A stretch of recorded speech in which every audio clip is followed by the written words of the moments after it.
তাই আমি বলতে চাই, এই নিশিরাতের সরকার, আমরা বাংলাদেশ জাতীয়তাবাদী দল করি।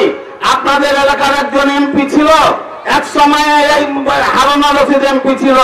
ভাইরা আমার, 1918 সালে তিনি যখন নিশিরাতের নির্বাচনে নির্বাচিত হয়েছিলেন, এদেশের আপনারা জানেন বাংলাদেশ জাতীয়তাবাদী দল সে সময় অভিযোগ করেছিল এই নিশিরাতের নির্বাচন অবৈধ নির্বাচনকে বাংলাদেশ জাতীয়তাবাদী দল প্রত্যাখ্যান করছে।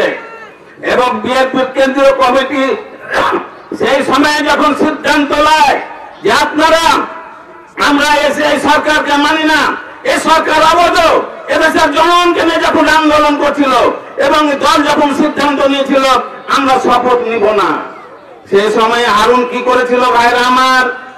হারুন সেই সময়ে কিসের বিনিময়ে জানি না, তারা 5 জন এমপিকে নিয়ে এই হারুন রশিদ নেতৃত্ব দিয়ে সেই সময়ে দলের সাথে বেইমানি করে পার্লামেন্টের শপথ নিয়ে শেখ হাসিনার কোলে বসেছিল এবং বিএনপির সাথে বেইমানি করেছিল ভাইরা আমার।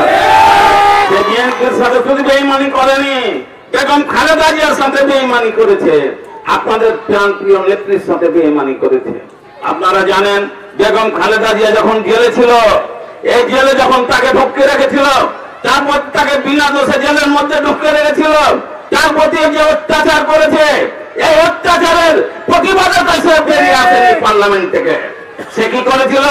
নিজের আরাম আয়েসের কারণে এদেশের জনগণের দুর্দশাকে কোন ভ্রুক্ষেপ না করে সে সময়ে পার্লামেন্টে শেখ হাসিনার সাথে সে পার্লামেন্টে এসে অংশগ্রহণ করেছিল ভাইরা আমার।